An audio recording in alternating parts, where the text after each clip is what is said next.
Do you ever think about those Thanksgiving recipes no one makes anymore and wonder why we stopped? These dishes once anchored mid-century tables with warmth and a sense of togetherness. What shifted in our lives that let flavors this familiar slip away? Saving turkey drippings for everything was one of those old-fashioned habits Grandma refused to give up, and the truth was that every dish on the table tasted better because of it. After the turkey finished roasting and she transferred it to the carving board, she would tilt the pan and pour every last bit of liquid gold into a jar or small bowl, letting the fat rise to the top. She knew exactly how to use it, spooning the fat into her cast-iron skillet to flavor vegetables, potatoes, or stuffing with that unmistakable richness that no bottled seasoning could ever imitate. The darker juices beneath the fat became the base for her gravy, deepening the flavor in ways only slow-roasted drippings could. She used them to moisten leftover turkey the next day, keeping it tender and soft instead of letting it dry out.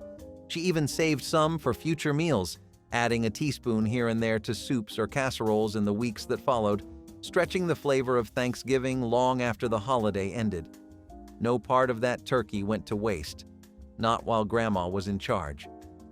The drippings were her secret ingredient, the hidden thread that tied every dish together. It was one more sign of her resourcefulness, her skill, and her belief that good food should never be thrown away. Using those drippings was not just practical. It was tradition, memory, and pride simmered into every bite. It was one of the many reasons her Thanksgiving tasted perfect every single year. Scalloped oysters were the pride of seaside Thanksgivings, a dish layered with memory, comfort, and quiet elegance. Fresh oysters were shucked by hand, their salty liquor saved to moisten the layers of buttered cracker crumbs that surrounded them. Every layer glistened with cream, butter, and a touch of black pepper before being baked until the top turned golden and crisp. The aroma filled the house, rich, briny, and buttery all at once, like a meeting of the ocean and the hearth. In the 1800s and early 1900s, this dish symbolized refinement, served in silver dishes at hotels or in simple casseroles on coastal family tables. Each bite was a harmony of textures, the crunch of crumbs, the softness of oysters, and the silken warmth of cream. Inland families would sometimes make it with canned oysters, preserving the flavor even far from the shore. It was indulgence made accessible, a way for modest homes to taste luxury. Over time, as oysters grew expensive and palates shifted toward lighter fare, scalloped oysters slipped quietly from the holiday menu. Yet its spirit remains in old cookbooks, handwritten in fading ink beside notes like Papa's favorite. For those who remember, it was more than food. It was a celebration of place and tradition, a dish that carried the ocean to the table. Peanut butter haystacks were the definition of 1970s kitchen magic. No baking, no measuring fuss, just pure fun in a bowl. A handful of crunchy chow mein noodles, a spoonful of peanut butter, and melted butterscotch chips came together into golden, tangled clusters. They sat on wax paper like tiny sculptures, imperfect yet irresistible. Each bite was salty, sweet, and just the right kind of messy. Haystacks were the dessert you made when company called unexpectedly, or when kids wanted something to help with in the kitchen. They were bite-sized nostalgia, the perfect blend of simplicity and delight. People loved them because they looked homemade but felt inventive, the hallmark of the 1970s sweet tooth. Whether packed in lunchboxes or piled high on Christmas trays, haystacks carried the same message, that joy did not need precision, only warmth. Their crunch was unforgettable, their smell even more so. Peanut butter haystacks may have vanished from modern holidays, but they still live in memory, tangled up with laughter and gold. Steak has long been a staple of romantic dinners, but mid-century home cooks weren't just grilling, they were experimenting. By the 1960s, culinary influences from Europe and Latin America introduced the idea that steak didn't need to be seasoned only with salt and pepper. Enter cocoa and espresso, two ingredients that, when used carefully, enhance the natural umami of beef with depth and smokiness. Cocoa in savory dishes wasn't new. Mexican cuisine had been using chocolate and mole for centuries. Espresso, with its rich bitterness, amplified the complexity. Together, they formed a crust that was bold, aromatic, and undeniably elegant. Perfect for a Valentine's dinner at home, it was a dish designed to impress. So why did this flavor combination fade? Timing played a role. As the 1980s and 90s ushered in a preference for ultra-rich, butter-basted steaks, the idea of adding cocoa and coffee seemed almost unnecessary. Meanwhile, the rise of pre-marinated cuts made homemade rubs less common in everyday cooking. But food trends are cyclical, and this is one worth reviving. After all, steak is already a classic Valentine's dish. Why not give it a touch of culinary artistry? Tunnel of Fudge Cake stood out for its innovative use of a fudgy filling within a cake, capturing the hearts of many during the Pillsbury Bake-Off in 1966. Its decline in popularity can be traced to the evolution of dessert preferences towards lighter, less rich options. Additionally, the complexity of achieving the perfect gooey center without undercooking the rest of the cake presents a challenge for the average home baker, contributing to its waning presence in modern kitchens. As consumers have grown more health-conscious, the dense, calorie-laden nature of the cake further diminishes its appeal. However, the enduring love for chocolate and nostalgia for classic desserts offers an opportunity for Tunnel of Fudge Cake to be reinvented with healthier ingredients and simplified preparation techniques. Chestnut puree was quiet elegance spooned beside a roast, smooth as velvet and sweet with the memory of smoke. Chestnuts were roasted, peeled, and mashed with butter, cream, and sugar until the mixture turned golden and silken. The flavor was gentle yet complex, nutty, faintly caramel-like, touched with the taste of the fire. Served warm beside turkey or beef, it felt indulgent without needing to show off. In the early 1900s, it graced both grand dining rooms and humble kitchens, a symbol of refinement that still knew how to comfort. The texture mirrored mashed potatoes, but its taste carried winter's heart, soft, rich, and a little nostalgic. It paired beautifully with gravies and roasts, balancing their depth with quiet sweetness. Making it took time and patience, the kind only holidays allowed. Each spoonful felt like celebration itself, simple, elegant, and timeless. Chestnut puree was food for the soul, a forgotten treasure waiting to be remembered.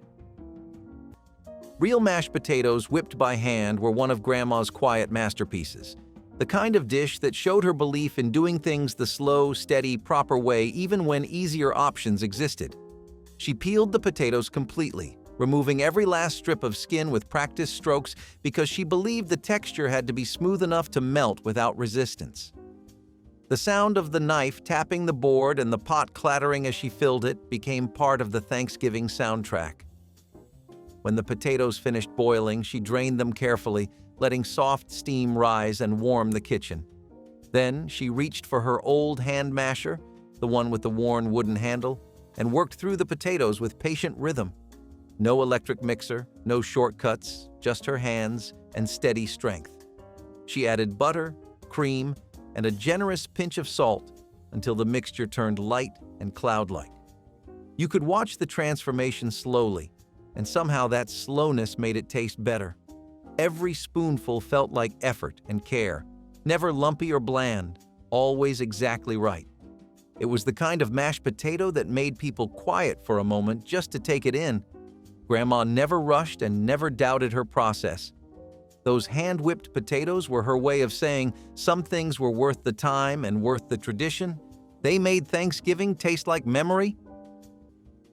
Tomato aspic was Thanksgiving's strangest star, a savory gelatin molded with tomato juice, onions, and celery.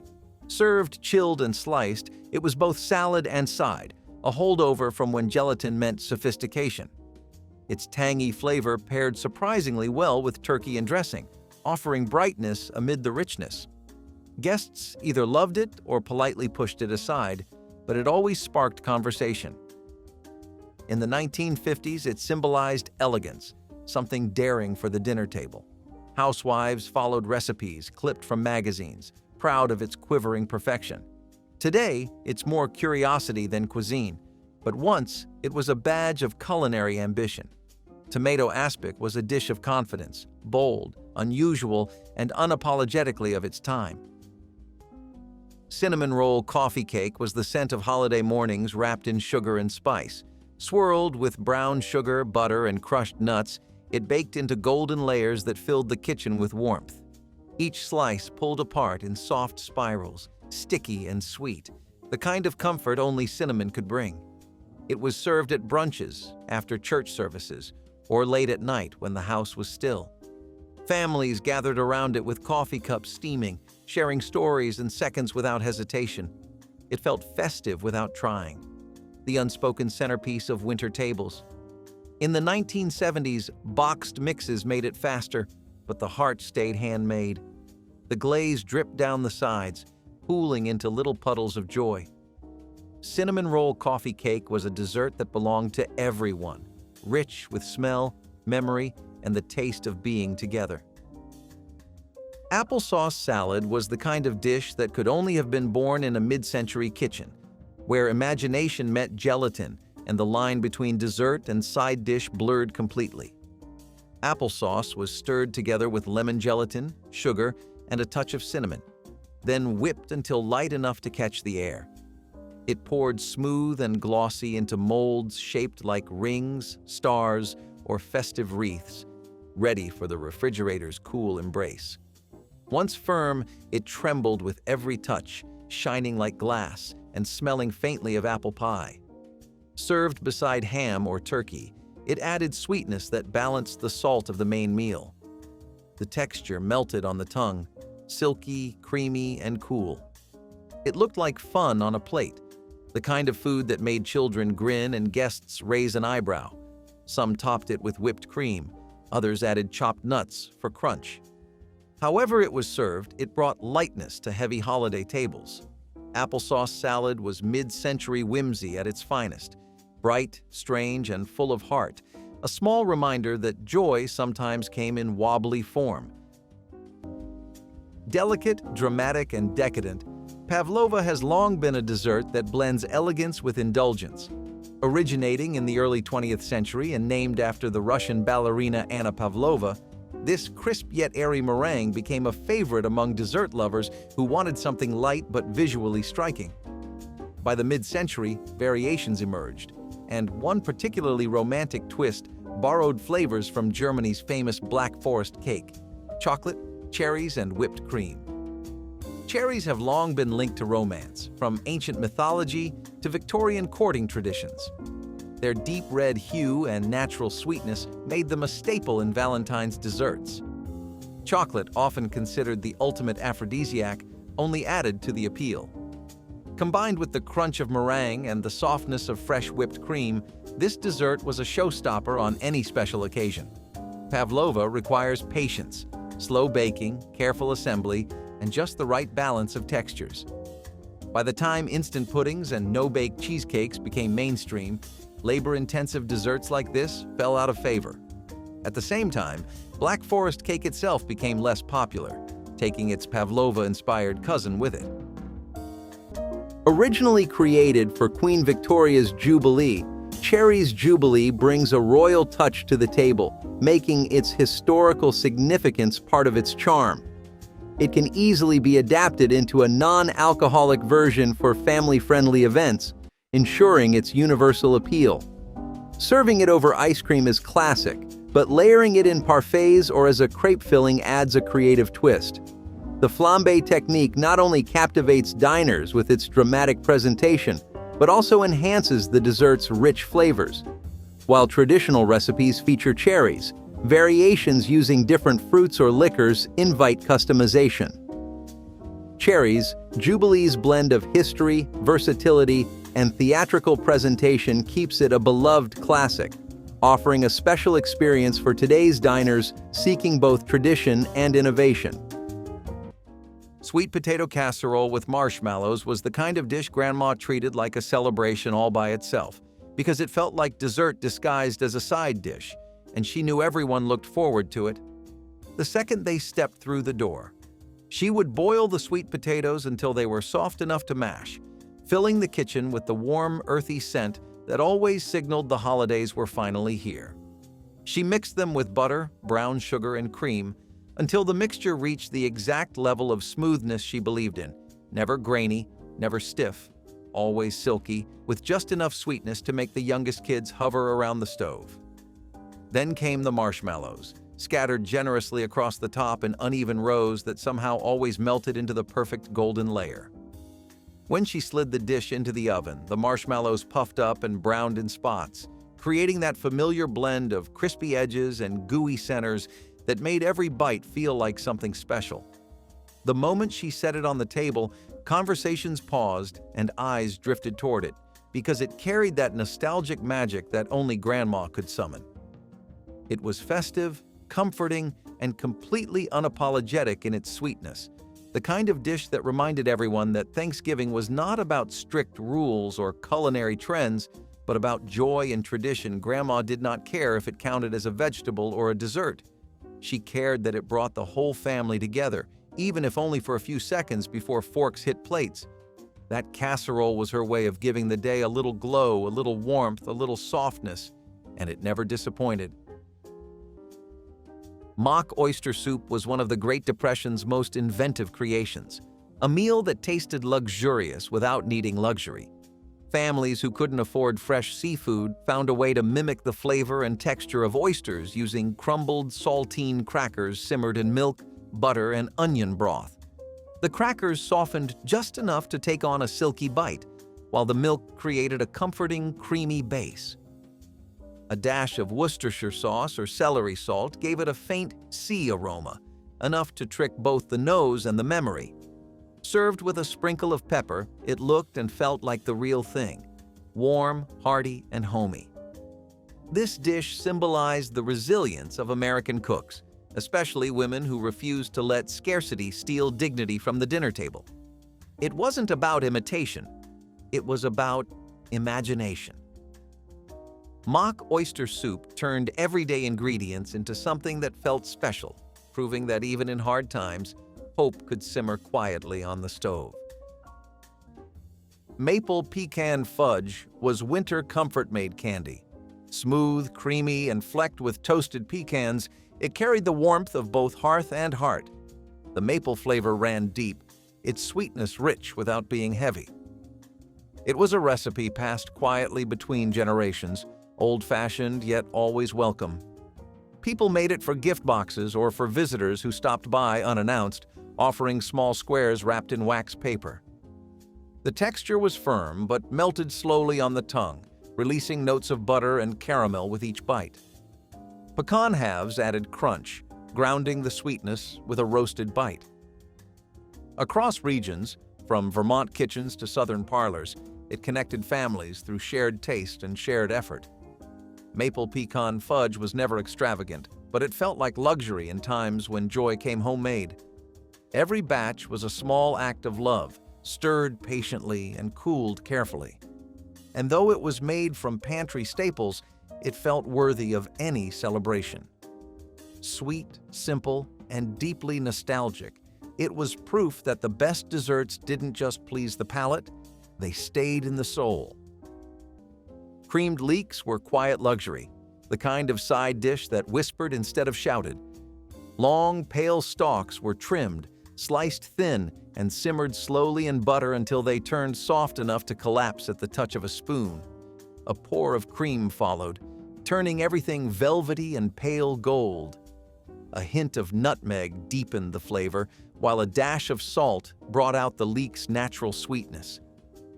The scent that rose from the pan was delicate and buttery, a perfume of patience and care. Served warm beside roast chicken, fish, or turkey, it brought elegance to any table without ever showing off. In the 1960s, this dish was considered sophistication for those who knew simplicity's secret. That real flavor came from time, not trickery.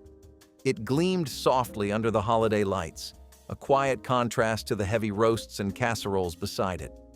Every bite was tender, smooth, and deeply comforting. Creamed leeks were forgotten grace, a dish of restraint, warmth, and quiet pride, proving that the simplest vegetables could taste like celebration. For centuries, knots have symbolized love and commitment, In medieval Europe, young couples exchanged knotted cords as a sign of devotion. Some historians even trace the phrase "tying the knot" back to these traditions. So it's no surprise that home bakers once embraced the symbolism, crafting soft pretzels into love knots for Valentine's Day. Pretzels themselves have an old-world charm, dating back to monks in the 7th century who shaped dough to resemble folded arms in prayer. But by the 20th century, they had taken on a sweeter side. Home cooks dipped them in cinnamon sugar, drizzled them with honey, or, in true Valentine spirit, served them with warm chocolate for a romantic touch. The contrast of salty and sweet made them an unexpected but perfect addition to the holiday table. So why did this charming tradition fade? Simplicity took over. The rise of store-bought chocolates and prepackaged sweets meant fewer people were willing to knead, twist, and bake homemade dough. And in a world where Valentine's treats became all about visual appeal, pretzels, no matter how lovingly shaped, couldn't compete with glossy heart-shaped confections. But for those who appreciate the beauty of handcrafted traditions, Love Knot pretzels prove that some of the best Valentine's treats don't come in a box. They're made by hand, one twist at a time. Fondue, a beacon of the 70s dining scene, created memorable moments around pots of melted cheese and chocolate, fostering a unique communal eating experience. Its decline in popularity can be traced back to the end of the fondue party trend, as people sought quicker, less interactive dining experiences due to changing lifestyles. The rise of fast food and ready-to-eat meals emphasized convenience over the communal, leisurely dining experiences fondue provided. Additionally, the health concerns associated with the high-calorie content of cheese and chocolate fondues contributed to its waning popularity, as dietary trends shifted towards lower fat and lower sugar options. Despite this, fondue retains a nostalgic charm and has potential for resurgence with healthier ingredients and innovative dining concepts. Homemade giblet gravy was one of Grandma's secret weapons, the kind of thing she never bragged about but knew no packet could match. She used the giblets most people threw away and simmered them gently until the kitchen carried that unmistakable scent of broth, turning into something meaningful. She stirred with her wooden spoon, scraping the bottom just right, so everything thickened the way she wanted. There was no written recipe, and she never measured, yet it always came out the same. Smooth, savory, perfect for turkey and potatoes. She chopped the giblets into tiny pieces only practice could achieve, folding them in when the texture was ready. You could watch her 100 times and still not understand how she nailed it. Maybe it was instinct, maybe patience, maybe love disguised as technique. Whatever it was, that first silky ladle of gravy meant Thanksgiving had reached a new level.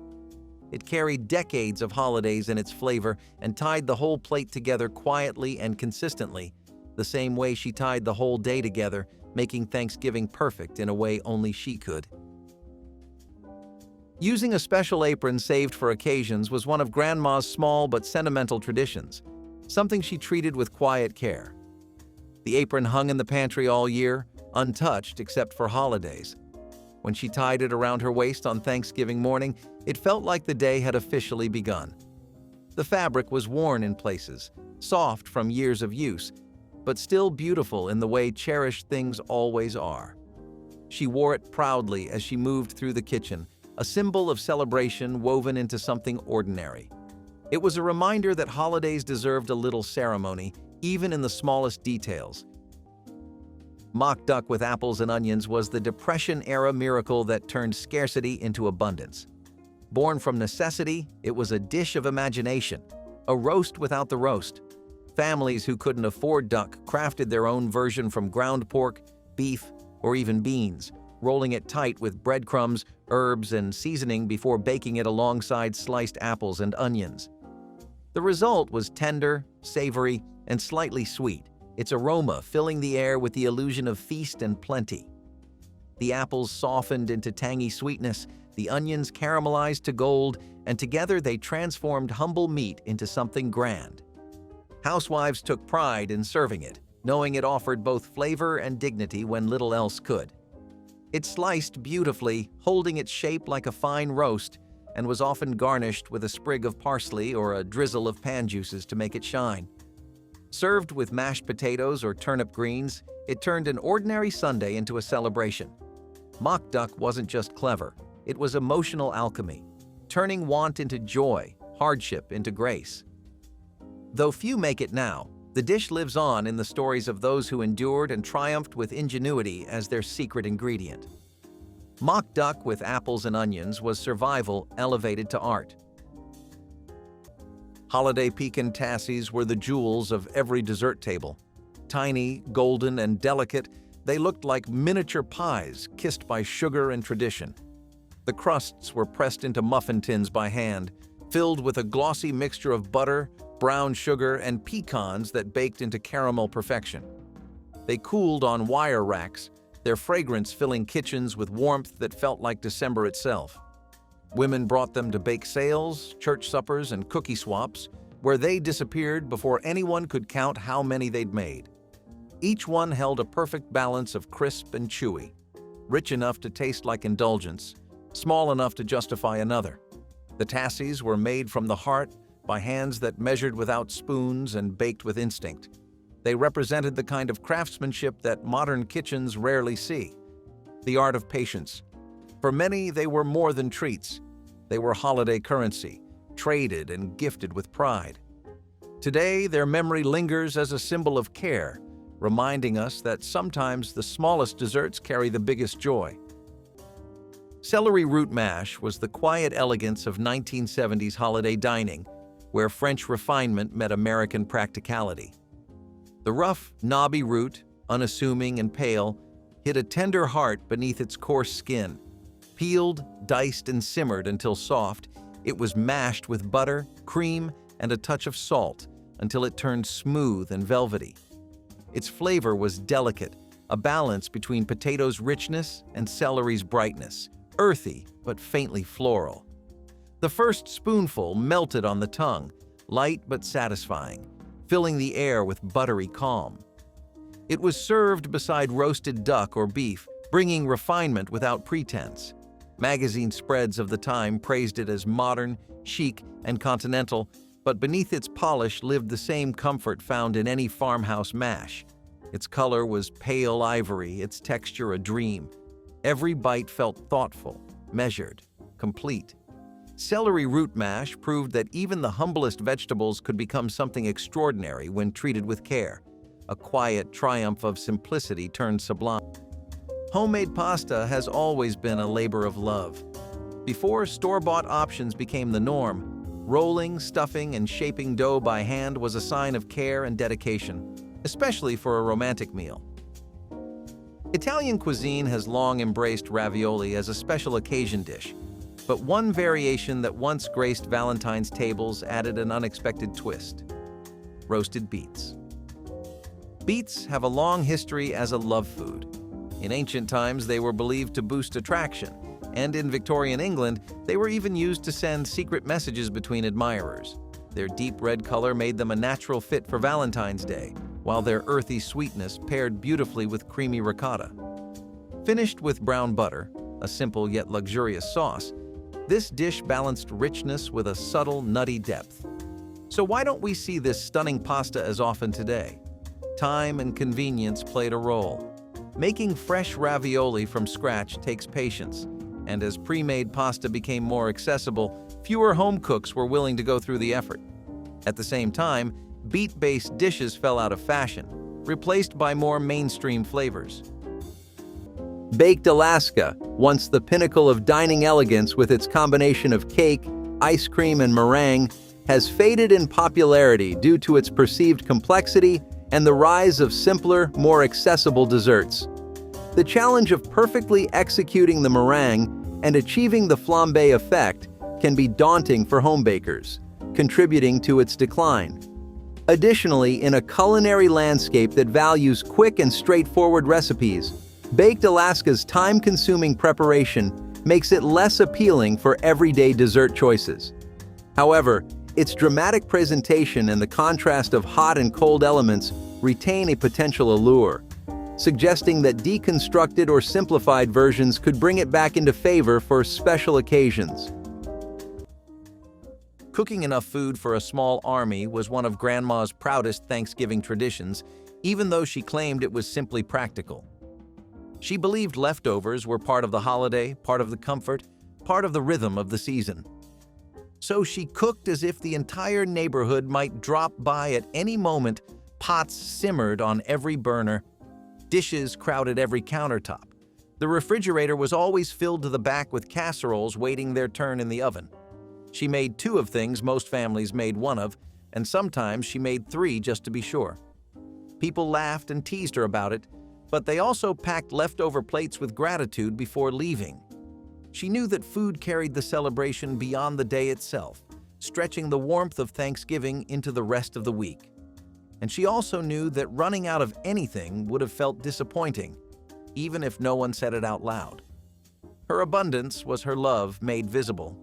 She cooked big because she loved big.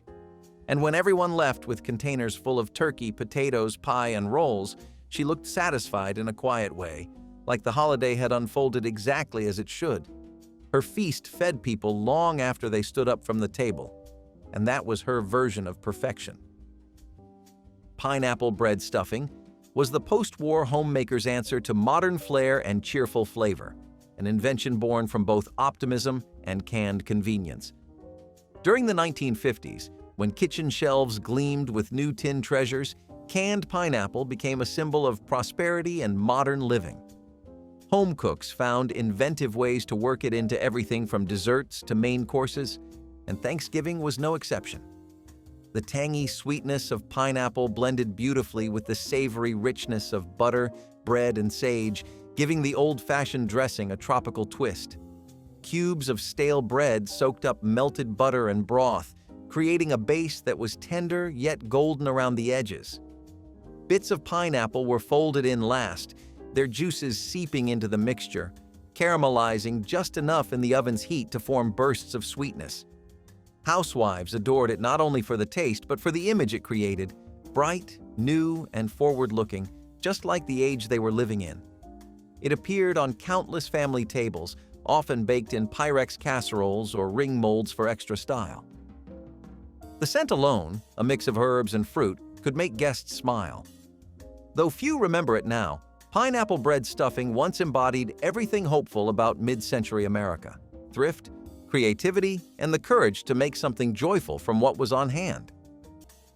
Coconut pineapple snow pudding was light, tropical, and utterly 1970s. Whipped gelatin formed the base, giving it that signature jiggly texture beloved in the era of molded desserts. Pineapple added brightness, coconut added creaminess, and together they made a dessert that felt like a vacation in winter. Served in glass bowls or bundt molds, it shimmered under the holiday lights, cool and refreshing. Each spoonful melted instantly, leaving behind a hint of sweetness and fruit. It was easy to make, cheap to serve, and always admired for its airy beauty. Housewives took pride in its wobble, proof that it had set just right. At potlucks, it stood out among pies and cakes, a little tropical miracle on the buffet. Coconut pineapple snow pudding wasn't just dessert, it was nostalgia served chilled, light as laughter, and sweet as memory. Stuffed prunes wrapped in bacon were the show-stopping little bites of mid-century Christmas tables, sweet, smoky, and rich enough to steal the spotlight from the main course.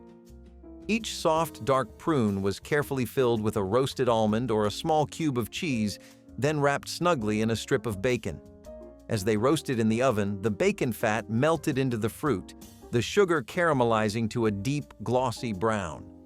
The kitchen filled with the sound of gentle sizzles and a scent that balanced sweet and savory perfectly. When they came out of the oven, they glistened, sticky and crisp at once, each one a tiny masterpiece of contrast. The salt of the bacon met the syrupy sweetness of the prune, a combination that felt both indulgent and comforting. Served on toothpicks beside roasts or arranged neatly on holiday platters, they disappeared within minutes. Guests reached for them without even realizing it, smiling as they bit into that warm, tender balance of flavors. Once considered elegant, entertaining food, they now survive mostly in memory, tucked into old cookbooks and handwritten recipe cards. Stuffed prunes wrapped in bacon were small luxuries that proved the holidays didn't need extravagance, just creativity, flavor, and love. Light, airy, and effortlessly elegant, fruit-based creams have been a fixture of European desserts for centuries. The fool, a simple combination of crushed fruit and whipped cream, dates back to 16th century England, where it was traditionally made with gooseberries. Over time, variations emerged, with strawberries becoming a popular choice, especially for Valentine's Day, when their vibrant red color and natural sweetness made them a symbol of romance. By the mid-20th century, American home cooks embraced this no-bake dessert as a sophisticated alternative to heavier puddings and cakes. A spoonful offered the perfect contrast: luscious whipped cream, bright strawberries, and the delicate crunch of toasted almonds. It was indulgence without excess, a dessert meant to be savored rather than devoured. But as convenience foods took over, simple classics like this fell out of favor. Instant pudding, canned whipped topping, and pre-made pastries made from scratch desserts seemed like more effort than they were worth. And with the rise of ultra-decadent Valentine's treats, think lava cakes and chocolate truffles, lighter desserts struggled to compete. Still, few things capture romance like a dessert that's both simple and sophisticated.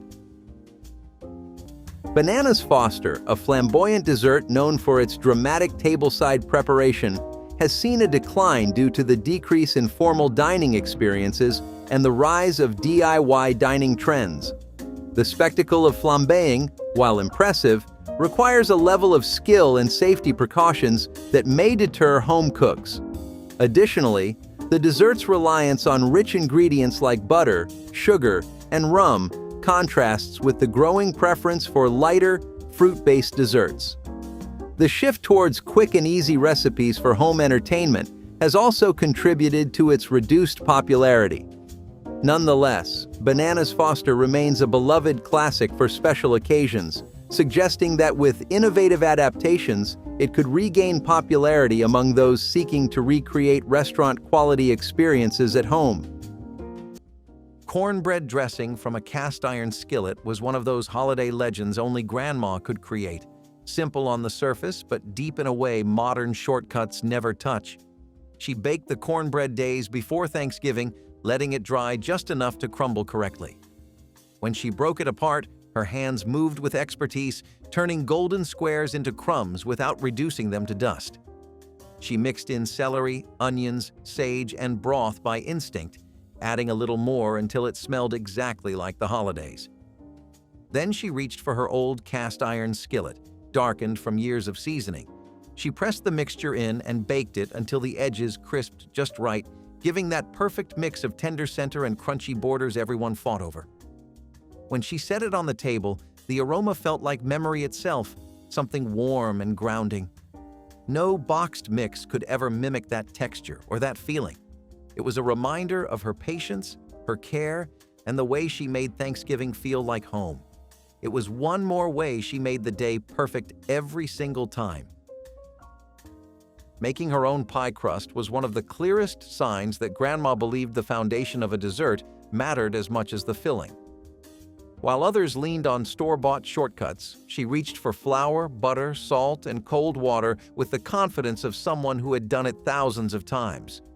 She pressed, folded, and rolled the dough until it reached that perfect balance between tender and sturdy.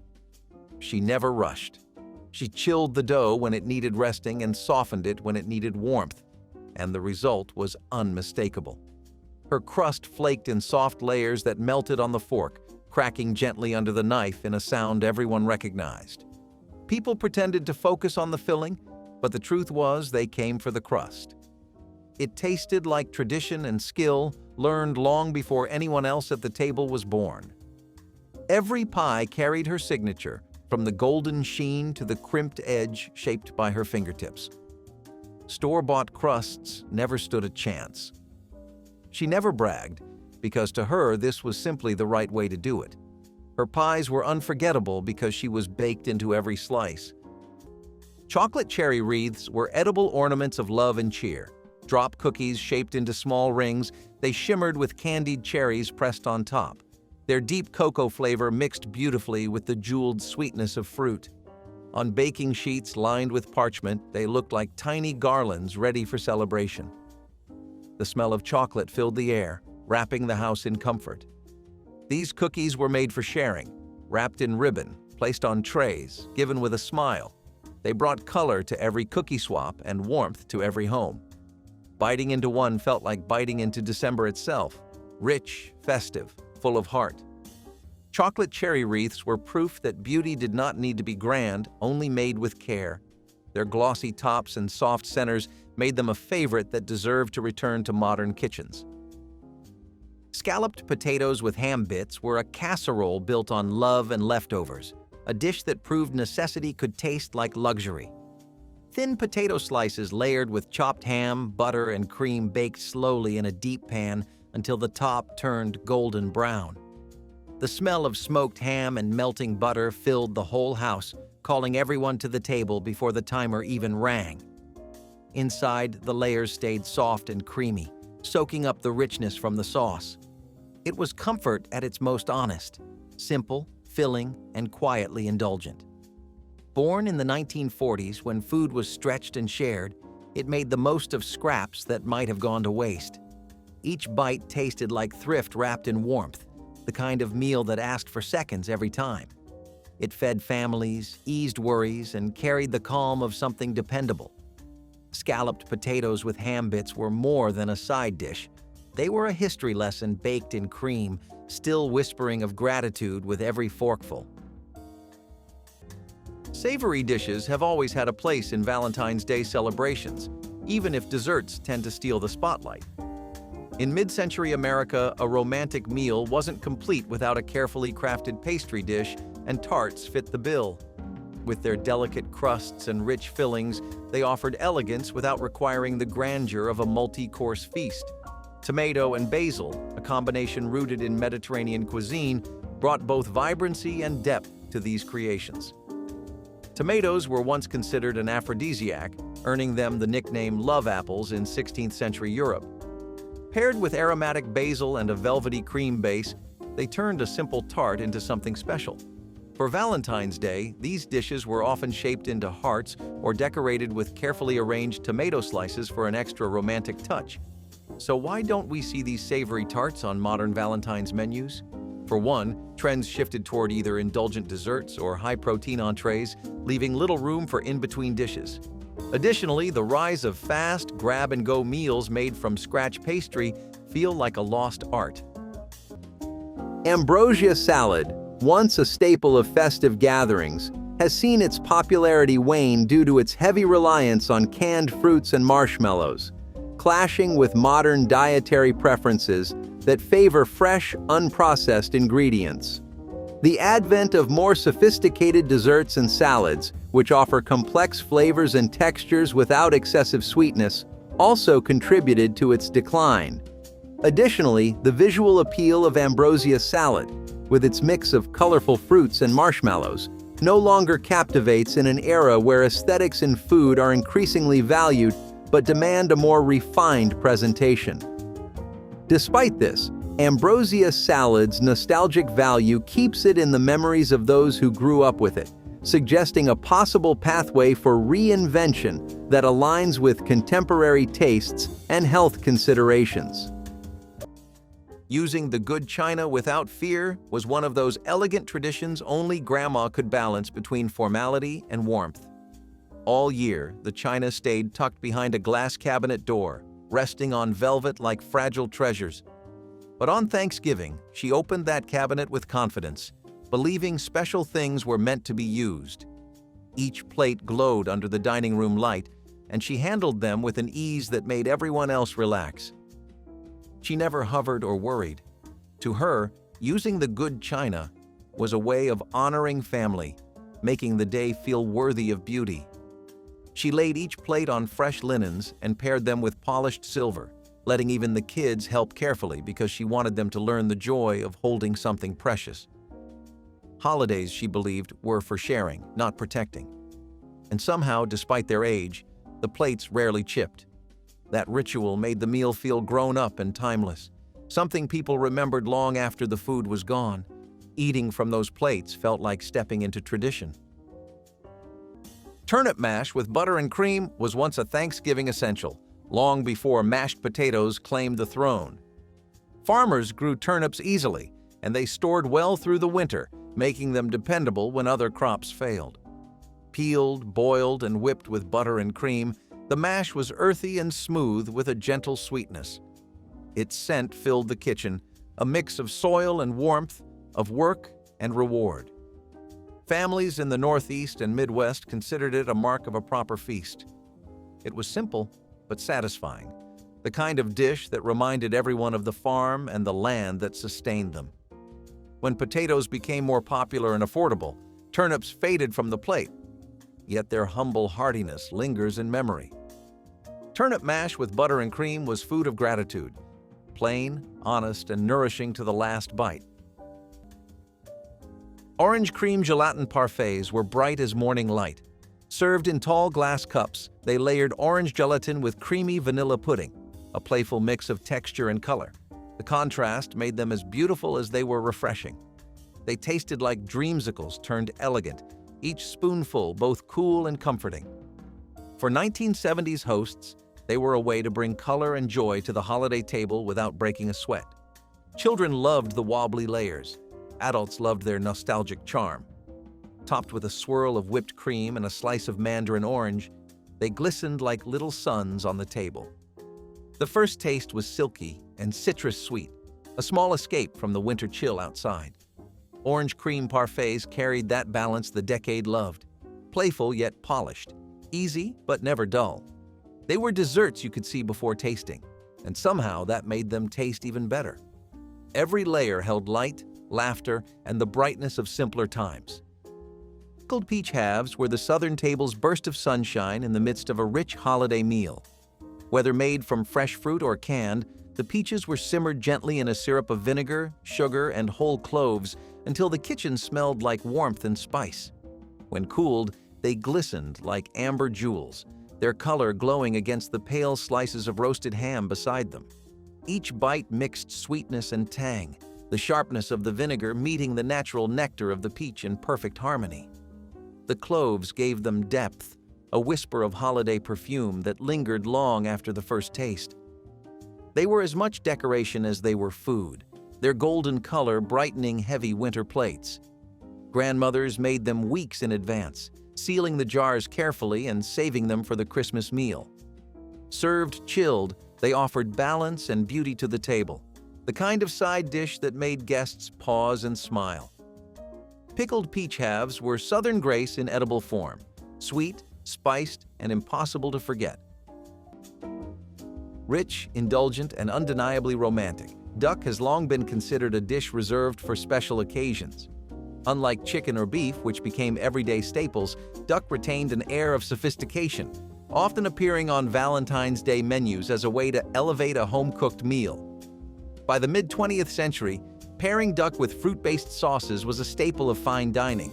The French had perfected the art with classics like duck à l'orange, but in American kitchens, cherries and port wine offered a deeper, more luxurious alternative. The sweetness of the cherries balanced the richness of the duck, while port, a fortified wine with centuries of culinary history, added a velvety depth to the sauce. It was the kind of dish that felt extravagant yet timeless. Unlike chicken or steak, duck was never as widely available in supermarkets, and its higher price point made it less practical for home cooks.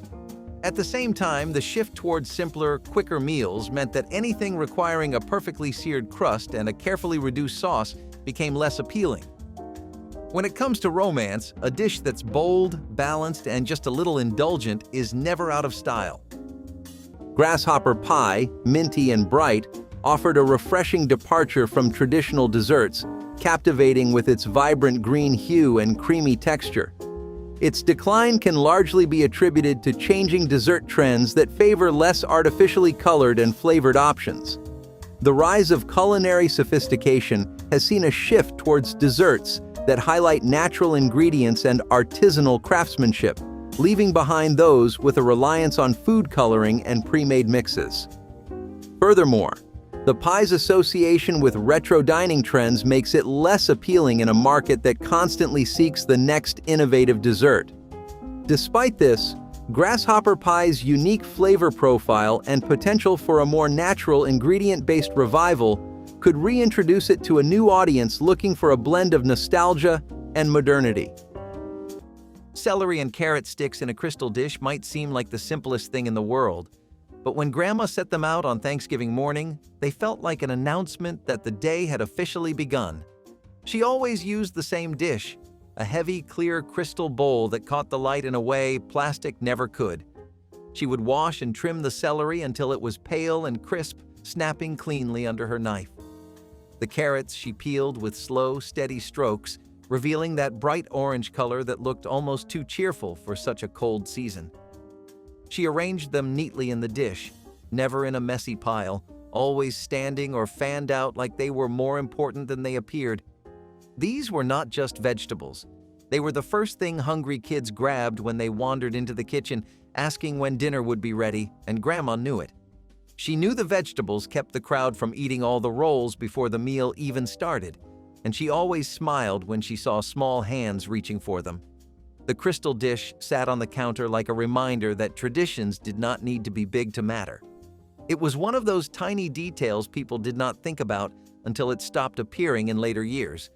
But during Grandma's time, it always had its place, shining under the kitchen light, holding a simple snack that somehow carried more nostalgia than any fancy appetizer could ever hope to. It was her way of saying Thanksgiving had officially begun. Grape salad with sour cream and brown sugar was the cool, unexpected elegance of a Midwest Thanksgiving. It appeared in the 1950s and 1960s when homemakers began experimenting with recipes that required no baking yet still dazzled at the table. Green and red grapes were washed, dried, and tossed in thick, tangy sour cream. A generous sprinkle of brown sugar melted slowly over the top, forming a delicate caramel-like crust as it chilled in the refrigerator. Sometimes crushed pecans or walnuts were added for a touch of crunch. Served in cut glass bowls, it shimmered like a dessert and tasted like one too. Sweet, tart, and creamy all at once. It was the kind of dish that made guests pause mid-bite, surprised at how something so simple could taste so rich. It brought freshness to a meal often dominated by heaviness, a bright counterpoint to gravy and stuffing. For many, it was the first salad they ever truly loved. It fit perfectly into the era's fascination with sweet, savory blends and convenience cooking, beautiful without effort. Over the decades, it disappeared from most holiday tables, outshined by trendier desserts. Yet for those who remember, one spoonful of grape salad is enough to recall the laughter of long tables, clinking glasses, and the sweet ease of family gathered close. Cranberry cream tart was the dessert that proved tart could still mean tender. A buttery crust baked crisp, filled with smooth cream and crowned with sugared cranberries that glistened like rubies. The balance was everything, the sweet richness of the filling softened by the berries' sparkle of acid. Each slice was a reminder of holiday beauty done simply. Bakers in the 1970s loved its elegance, the way it looked more complicated than it was. Served chilled, it cut clean and perfect, the kind of dessert you served with pride. Cranberries popped softly between your teeth, their flavor bright against the velvety cream. It was festive, but refined, charming, but effortless. Exactly what the era celebrated. The cranberry cream tart wasn't just a recipe. It was a portrait of the season, graceful and full of light. Browned butter carrots with dill were sunshine on a winter table, a dish that brought a touch of color to the gray days between holidays. Fresh carrots were peeled, sliced, and boiled until tender, their natural sweetness just beginning to show. Then came the magic. The butter left to brown in a skillet until nutty and fragrant, releasing a smell that felt both warm and indulgent. The carrots were tossed in the bubbling butter, shimmering as they took on that deep golden hue.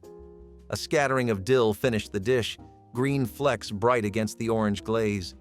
The taste was balanced and pure, sweet from the carrots, rich from the butter, and lightly herbal from the dill. It was simple enough for a weeknight, yet elegant enough for a Christmas spread. In 1950s kitchens, this dish was considered sophistication on a budget, proof that presentation mattered just as much as effort. Served steaming beside roasts and gravies, browned butter carrots with dill caught the light like jewels, small reminders that beauty could come from the simplest ingredients. For generations, baking was one of the most heartfelt ways to celebrate love.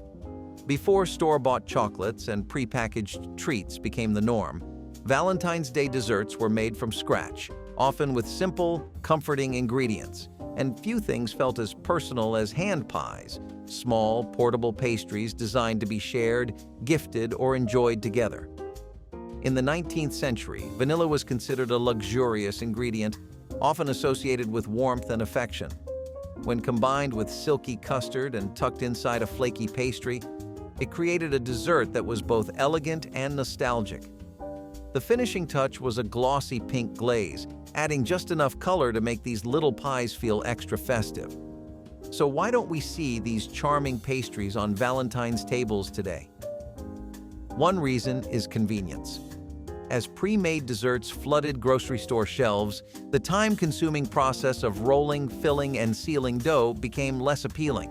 Plus, as chocolate took over as the default Valentine's flavor, vanilla-based treats lost their spotlight.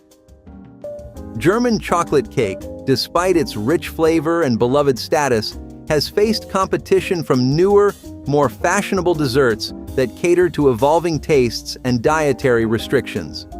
The cake's traditional recipe, which includes a dense, sweet coconut pecan frosting, may not align with current trends toward lighter, less sugary desserts. Additionally, the misconception about its origin, it's American, not German, and the increasing preference for global flavors have also contributed to its reduced prominence in the dessert landscape. Nonetheless, German chocolate cake's decline has not erased its legacy. It remains a nostalgic favorite for many, underscoring the potential for adaptation to today's more health-conscious and flavor-diverse dessert market. Crispy brown and serve rolls brushed with butter were one of those small details Grandma understood better than anyone because she knew the simplest things could become special with the right touch. She opened the package hours before the meal, separating the rolls gently so they could breathe a little. The kitchen was already warm from everything else, but she always made room for those rolls, sliding them onto the middle rack with practiced ease while they baked. She melted butter on the stove until it turned glossy and fragrant. When the rolls came out golden and lightly crisp, she brushed them generously, each stroke adding a shine that made them look far fancier than they were. Kids always tried to sneak one, tugging at the corners while steam curled out, filling the room with warm bread. Grandma pretended to scold them, but she always smiled because she loved that something so simple brought so much excitement. The rolls were never dry, never forgotten, always soft in the middle and crisp on top. It was a small thing, but that small thing helped the whole meal feel complete. Grandma knew perfection lived in tiny touches, and those rolls were one of them. Cranberry mold salad was the showstopper of the 1950s Thanksgiving table. Shimmering and jewel-toned, it was made from gelatin mixed with cranberry sauce, crushed pineapple, chopped nuts, and sometimes even celery for crunch. It wasn't just food, it was centerpiece art. Served in ring molds or glass bowls, it glistened under dining room lights like a ruby. Every bite was tart, sweet, and nostalgic, a perfect balance between dessert and salad. For housewives of the mid-century, it represented hospitality and creativity. Making it was a ritual, pouring, chilling, and unmolding with care. Over time, as homemade dishes gave way to simpler canned options, this wobbly wonder faded from holiday spreads. But in memory, it still sparkles, a reminder of an era when even salad dressed for the occasion. Cranberry mold salad was joy in solid form, a dish that truly shined at Thanksgiving. Pumpkin cream cheese bars were the sweet smell of autumn baked into a pan. Every layer told a story, The spiced pumpkin batter, warm with cinnamon and nutmeg, swirled through with ribbons of cream cheese that melted into smooth perfection. These bars came from the era of baking mixes, when convenience met creativity, and home cooks discovered that a box of cake mix could still feel homemade. They cooled on countertops while the house filled with the scent of Thanksgiving and nostalgia. The cream cheese added richness to every bite, the pumpkin gave warmth, and the blend felt like the comfort of a sweater you never wanted to take off. They were cut into squares, shared at church gatherings, and tucked into holiday tins with wax paper folded between them. For a generation that valued thrift and taste in equal measure, these bars struck gold. Each piece held just enough spice to make winter feel close, and just enough sweetness to make you stay a little longer at the table. Pumpkin cream cheese bars weren't just a dessert. They were the quiet hum of a decade that knew how to make joy from a baking pan. Harvard Beets brought color and character to the winter table, gleaming like tiny jewels under the soft glow of kitchen light. Sliced thin and simmered in a blend of vinegar, sugar, and butter, they transformed from simple roots into something glossy, fragrant, and unforgettable. The sauce thickened slowly, clinging to each slice in a ruby glaze that shimmered like glass. When spooned onto a plate, their deep red stood out against the pale tones of mashed potatoes and the dark browns of roasts. The flavor was a perfect balance, sweet, tart, and just a little smoky, cutting through heavy gravies with a clean brightness that woke up the palate. They were proof that even the humblest vegetable could taste like luxury when treated with care. In early American kitchens, Harvard Beets were a point of pride, the kind of dish that made a simple meal feel special. Adults savored them while children pushed them aside, but everyone remembered their shine. Served warm, they tasted like thrift turned to art. Simple ingredients transformed into something extraordinary. Harvard Beets were both beauty and nourishment, a reminder that a little vinegar, sugar, and patience could turn the ordinary into the unforgettable. Decades ago, a romantic meal wasn't complete without an elegant appetizer to set the tone, and in the world of sophisticated starters, shrimp cocktail reigned supreme. By the 1960s, this dish wasn't just an option. It was an expectation at fine dining establishments and home dinner parties alike. But some home cooks took it a step further, giving the classic seafood starter a festive twist by marinating the shrimp in pink champagne. It wasn't just for show, there was a logic to it. The natural sweetness of shrimp pairs beautifully with the crisp acidity of champagne, while citrus added a bright, refreshing contrast. It was light, luxurious, and, most importantly, effortlessly chic. So why did this bubbly seafood creation disappear? Simplicity became its downfall. By the 1980s, appetizers were getting more elaborate, and the subtle elegance of marinated shrimp started losing ground to fried, stuffed, and heavily sauced alternatives. Plus, champagne, once reserved for special occasions, became more of an everyday indulgence, making its presence in recipes feel less novel. Still, there's something undeniably romantic about a dish that combines elegance with ease. Few aromas are as universally loved as the scent of freshly baked cinnamon rolls. Warm, sweet, and just the right amount of indulgent, they've been a staple of home baking for generations. But in the mid-20th century, Valentine's Day brought a colorful twist: pink velvet cinnamon rolls, a festive variation that combined classic flavors with a striking romantic hue. Cinnamon has long been associated with warmth and passion, its rich spice adding depth to countless baked goods. Meanwhile, red velvet, originally a term for cakes with a naturally soft, velvety crumb, became a culinary icon thanks to food coloring and marketing in the 1950s. Combining the two resulted in a breakfast treat that was as eye-catching as it was delicious. Topped with a tangy cream cheese frosting, these cinnamon rolls were the perfect balance of sweet and spiced, making them a favorite for Valentine's morning. So why did they disappear? Like many homemade breakfast traditions, they fell victim to convenience. By the late 20th century, store-bought cinnamon rolls and prepackaged pastries took over, making labor-intensive baking less common. At the same time, red velvet became so commercialized that its novelty wore off. The pineapple upside-down cake, a marvel of sweetness and texture, charmed its way into hearts with its caramelized pineapple topping and moist cake base. However, as dessert trends moved towards more sophisticated and less sugary options, this cake's presence dwindled. The move away from canned fruit and processed ingredients, which are central to the classic version of this cake, in favor of fresh, less processed alternatives, also contributed to its decline. Moreover, the advent of foodie culture, which prioritizes novel and Instagram-worthy desserts, left the more traditional and less visually dynamic pineapple upside-down cake behind. Despite this, it remains a cherished reminder of past baking traditions, holding potential for revival with updated, healthier ingredients.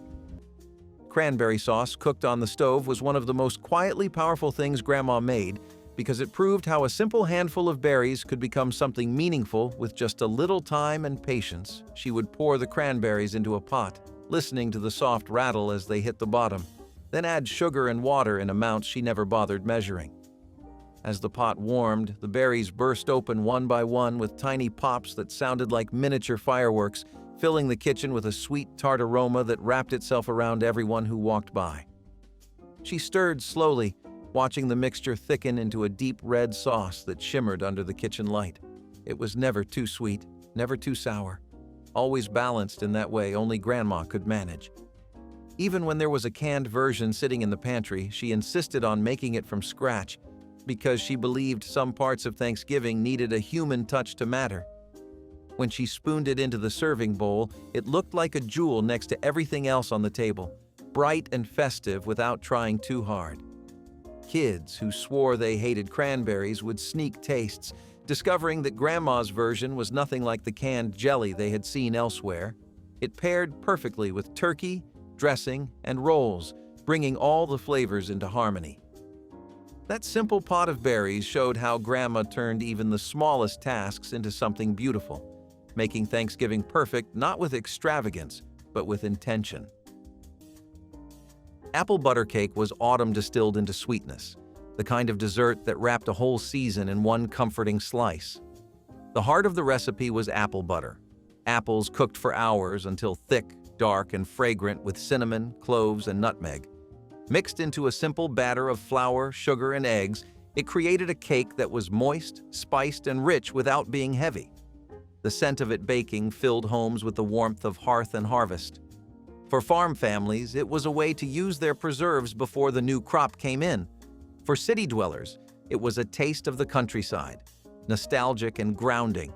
Some topped it with caramel glaze or cream cheese frosting, while others left it plain, letting the apple's natural sweetness shine. Served on floral china or plain tin plates, it never failed to feel special.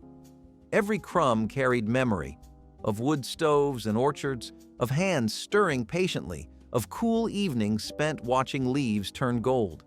It was a bridge between eras, a dessert that never shouted but always spoke of care. Though boxed cakes and instant mixes eventually replaced it, nothing ever quite captured its soul. Apple butter cake remains a quiet anthem to home, to slowness, and to love baked steady and true. Tropical fruit ambrosia trifle was the 1970s holiday dream in a glass bowl. Layers of soft sponge cake, whipped cream, coconut flakes, and canned tropical fruit, pineapple, mandarin, and cherries, created a riot of color and flavor. Each spoonful offered sweetness and light, cool and creamy with a tang that brightened the table. It was dessert as spectacle, a centerpiece of abundance that felt exotic and festive at once. In an age of convenience foods and canned delights, ambrosia trifle married ease with elegance. Housewives stacked it with precision, making each layer visible through the glass, proud of their creation. Coconut gave it texture, the syrup from the fruit adding sweetness that felt like sunshine trapped in winter. Families admired it before digging in, spoons clinking as they reached for the best layers. It was a dessert that brought the tropics home, offering escape and comfort in the same breath. Light, nostalgic, and joyfully colorful, tropical fruit ambrosia trifle was the spirit of 1970s celebration, bright, bold, and beautifully alive. Potato Kugel was heritage baked golden, the smell of it alone enough to draw everyone into the kitchen. Grated potatoes, onion, and eggs came together in a mixture both rustic and perfect, seasoned with little more than salt, pepper, and faith in the oven. When it baked, the edges crisped to deep bronze while the inside stayed soft and tender. The scent was earthy and rich, a reminder of shared meals and passed-down recipes. Every household made it a little differently. Some added oil for crunch, others a hint of matzo meal for structure, but all agreed on its heart. Simplicity done with love. Served steaming beside roasts or eaten on its own with applesauce, it was comfort and history bound together. The first bite was always the same. Crisp shell, creamy center, warmth spreading through you like memory itself. Brought to America by Jewish families, it became part of mid-century holiday feasts across backgrounds. Potato Kugel was more than a side dish. It was legacy turned into nourishment, humble yet proud, timeless as family itself. For decades, mastering the perfect soufflé was considered a mark of true culinary skill. Light, airy, and famously temperamental, these delicate creations were a staple of mid-century fine dining, and for good reason. Few dishes could match their combination of richness and elegance, making them an ideal choice for romantic occasions. Savory soufflés, in particular, had a moment in the spotlight.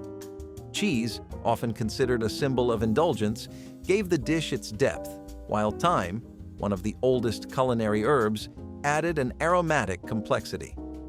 Gruyère, a Swiss cheese prized for its nutty, slightly sweet flavor, became the go-to choice, creating a soufflé that was both decadent and refined. For Valentine's Day, serving one straight from the oven was a guaranteed way to impress. Why did soufflés vanish from home kitchens? Blame their reputation for being finicky. By the 1980s, quick, foolproof recipes dominated cookbooks, and soufflés, prone to deflating at the slightest mishap, fell out of favor. At the same time, restaurant trends shifted toward more rustic, hearty dishes, leaving this airy delight behind. Black Forest cake, celebrated for its layers of chocolate cake, cherries, and whipped cream, has experienced a decline as preferences have moved towards simpler, more minimalist desserts. The cake's elaborate assembly and rich flavor profile may not appeal to a health-conscious audience that prefers desserts with less sugar and lighter ingredients. Furthermore, the global palate has become more adventurous, seeking out new flavors and dessert concepts beyond the traditional. Despite this, the cake's deep-rooted cultural significance and potential for ingredient innovation, such as using less sugar or incorporating alternative flours, offer opportunities for a modern resurgence, particularly among those who appreciate the art of baking. Pumpkin pie made from scratch was a dessert Grandma approached like a ritual, never rushed and never improvised. She roasted the pumpkin herself if she could find one early, cutting it open carefully and scooping the seeds before sliding it into the oven until it softened into something sweet. If she used canned puree, she still seasoned it with her own blend of spices, never a pre-mixed version. Cinnamon, nutmeg, ginger, and something only she knew the exact amount of. She stirred everything in her old bowl until it turned silky, then poured it into a crust. She rolled herself, pressing the edges with her fingertips. The kitchen warmed with the scent of pumpkin and spice drifting through the house. When she pulled the pie from the oven, the center wobbled softly, a sign it was ready. She never cut it right away, insisting it needed time to settle. And when it finally reached the table, that deep autumn orange meant everyone was about to taste something rooted in history and care. It was not rushed or modern. It was Grandma captured in flavor and patience. Ambrosia salad was heaven in a bowl for Southern families who believed every feast deserved something sweet. Oranges, pineapple, cherries, coconut, and marshmallows came together in creamy unity, a mix of color and joy. Served chilled, it offered a burst of freshness amid all the heavy dishes. For many, it was the first thing made and the last thing finished, a dish that symbolized abundance. Its name, Ambrosia, food of the gods, fit perfectly. It wasn't about sophistication but sentiment. Every spoonful tasted of childhood, of porch gatherings and laughter echoing through warm kitchens. Ambrosia salad was passed between hands, not plates, because it was too pretty to portion out without admiration. Though it's disappeared from modern tables, it lives on in family memory, a dessert that carried both sweetness and nostalgia. Ambrosia salad was the heart's dessert, pure and simple. Chocolate rum pudding cups were the quiet indulgence of grown-up holidays. Instant chocolate pudding, rich and silky, met a splash of rum extract or, for the brave, the real thing. Topped with whipped cream and shaved chocolate, it felt elegant in its simplicity, proof that luxury could be spooned from a glass. These little desserts appeared at dinner parties and midnight gatherings, served in small cups that looked as stylish as they were easy. The flavor was smooth with just enough warmth to feel sophisticated, a step above childhood chocolate pudding, yet still comforting. In dimly lit rooms filled with laughter and record players humming, pudding cups became a moment of pause, soft, sweet, and quietly daring. They carried the flavor of the decade, modern, a little indulgent, but never complicated. Chocolate rum pudding cups reminded people that even in a fast-changing world, pleasure could be instant and timeless at once. Scalloped cabbage was the farmhouse miracle that turned thrift into comfort and simplicity into celebration. Heads of cabbage were sliced, boiled until soft, then layered into a buttered dish with milk, flour, and crumbs before being baked to perfection. The top browned into a crusty layer, while the inside turned creamy and delicate. The scent that rose from the oven was quiet but comforting, a promise of warmth on a cold day. Each bite blended sweetness, salt, and cream, the humble cabbage transformed into something rich and gentle. It was food born from care, made to stretch what little the pantry offered. Farmers' wives passed it down through generations, teaching that love was measured in time, not luxury. Served beside roast ham or potatoes, it filled the table with modest grace. Scalloped cabbage was the memory of hard winters and soft hearts, a dish that spoke softly but lingered long, reminding everyone that simple food can hold the deepest kind of beauty. In European culinary history, rose-flavored sweets symbolized love, luxury, and even royalty. Ancient Romans used rosewater in their feasts, believing it enhanced passion. By the Victorian era, candied rose petals topped elegant confections, making their way into romantic dinners. But today, this fragrant tradition has nearly vanished from American kitchens. Take panna cotta. This silky Italian dessert once had a romantic twist, a gentle infusion of rosewater, topped with delicate sugared petals. While modern Valentine's treats focus on chocolate overload, earlier generations understood the power of subtlety.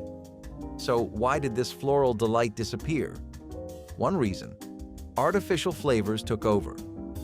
As mass-produced sweets dominated the market, the delicate art of infusing desserts with floral essences faded. Another culprit was changing palates. American desserts became richer, sweeter, and more visually extravagant, leaving subtle flavors behind. And let's be honest, candied rose petals don't exactly scream convenience. Unlike a boxed chocolate assortment, they require patience and precision. But perhaps that's the charm. In an age of instant everything, maybe it's time to revisit the romance of slow, intentional cooking. The colorful and jiggly Jell-O salad once stood as a centerpiece of festivity, celebrated for its versatility and the playful splash it brought to gatherings. This dessert, or side dish, was celebrated for its versatility and festive appearance, making it a staple at gatherings. Its decline can be attributed to changing dietary preferences and an increased awareness of artificial ingredients found in many Jell-O products. The rise of whole food and natural eating trends made the gelatin-based salad, often loaded with canned fruits or vegetables and sometimes even mayonnaise or cheese, seem outdated and unappetizing. Furthermore, as culinary tastes evolved, the texture and concept of Jell-O salad became less appealing, replaced by fresher, more natural dessert options that reflected contemporary health and wellness trends. Setting the table the night before was one of Grandma's most important rituals, something she did not out of necessity but as a way to build anticipation for the holiday.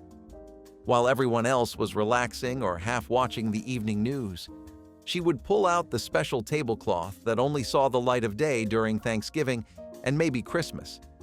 She smoothed it across the table with both hands, pressing out the wrinkles like someone handling something precious. Then she brought out the good plates, the ones with the tiny floral borders or gold rims that were never used for everyday meals. Each plate was placed carefully, every fork and knife aligned with quiet precision. She set out glasses, folded napkins just right, and sometimes added little touches like candles or a small centerpiece she had made earlier in the week. The room always looked softer when she finished, as if it were holding its breath for what was coming.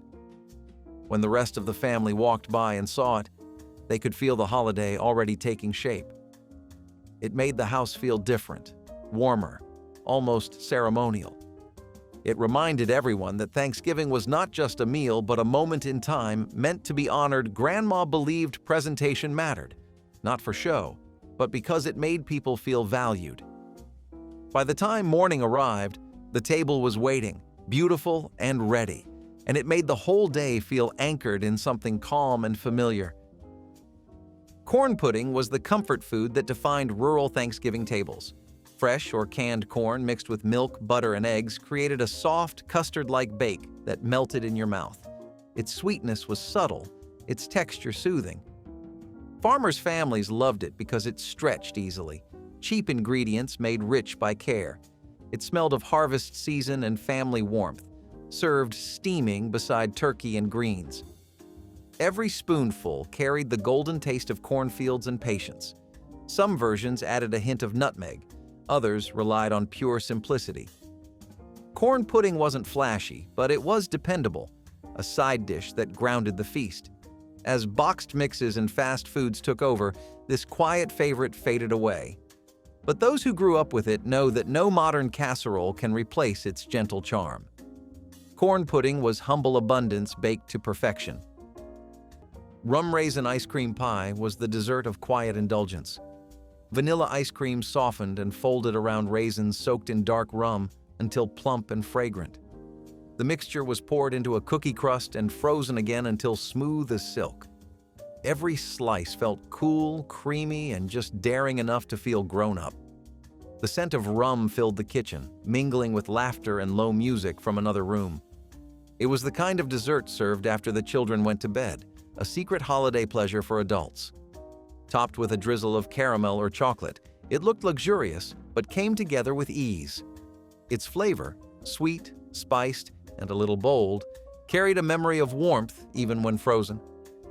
Rum raisin ice cream pie was the spirit of the decade, a little glamorous, a little rebellious, and completely unforgettable. Parsleyed potatoes were proof that simplicity could sparkle. Small new potatoes were boiled until tender, then rolled through a bath of melted butter until their skins shone.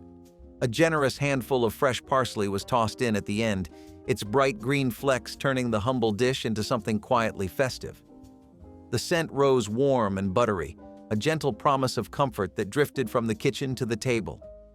Each bite was soft, salty, and clean, a small pause between the heavier flavors of gravy and roast.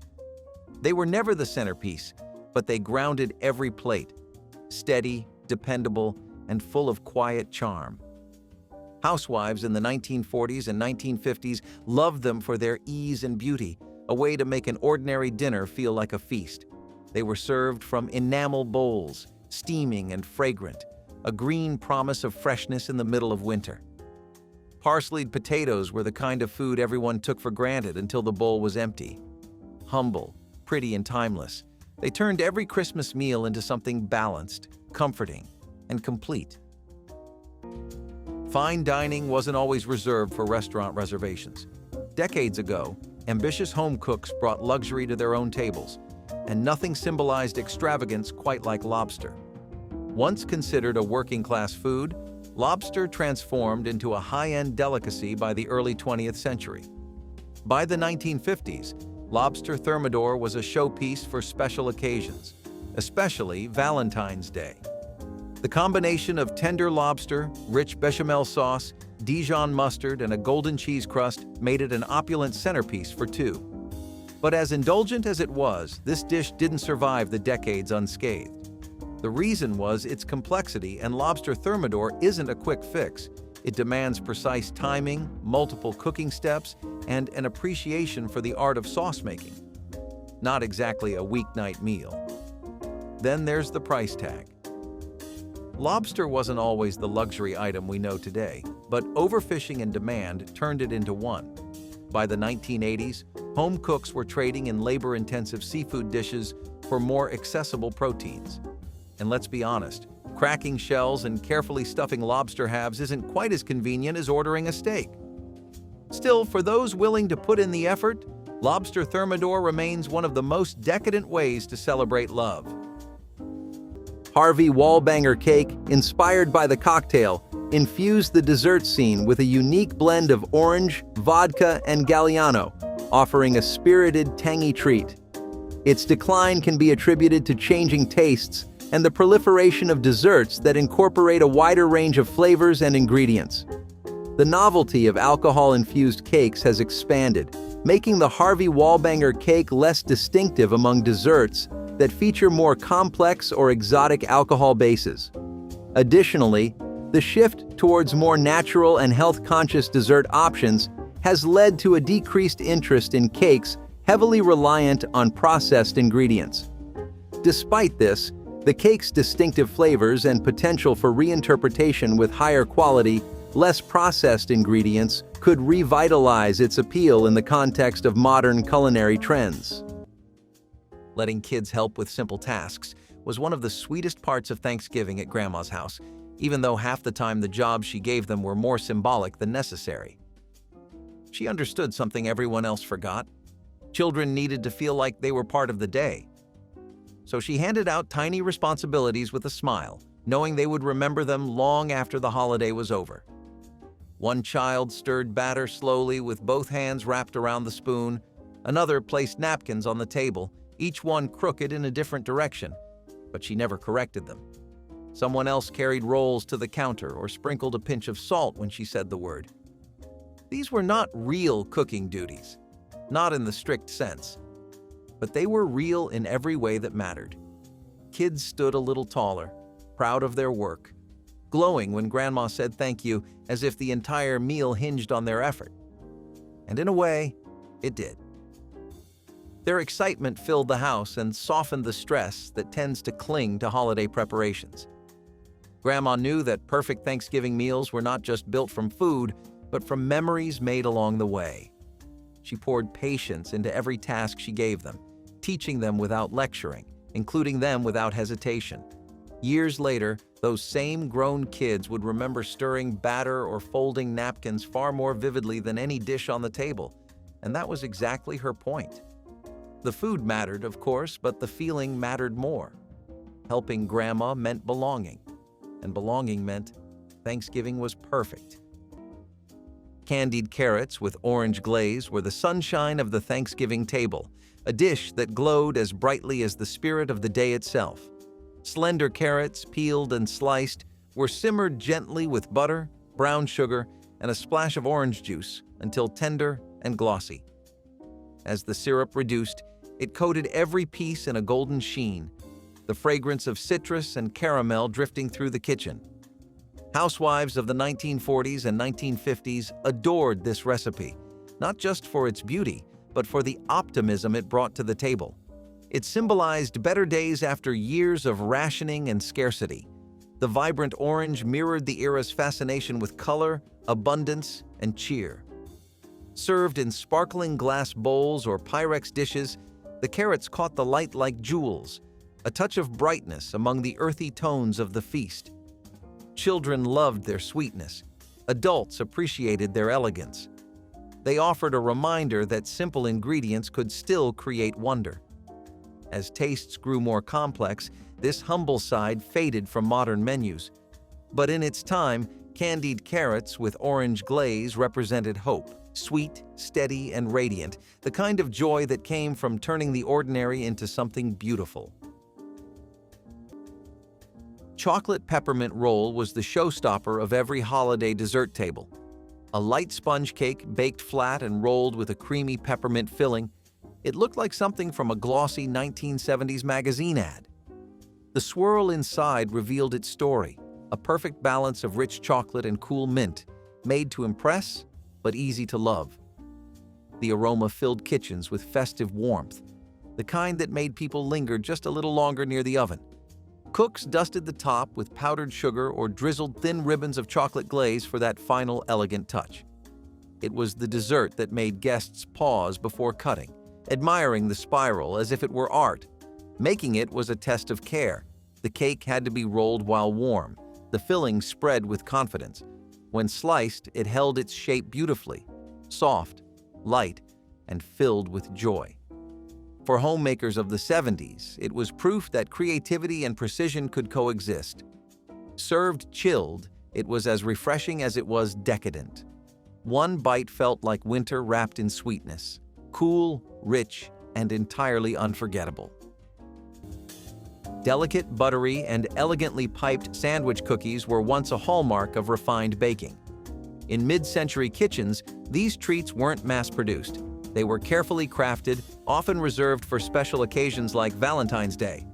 Among the most beloved were Viennese whirls, a nod to the fine pastry traditions of Austria, filled with rich buttercream and fruit preserves. Raspberry and almond have long been a classic pairing. Raspberries, with their vibrant tartness, brought contrast to the sweetness of the cookie, while almonds, associated with love and good fortune for centuries, added depth and aroma. The combination was a real sensory experience, from the crisp bite to the melt-in-your-mouth finish.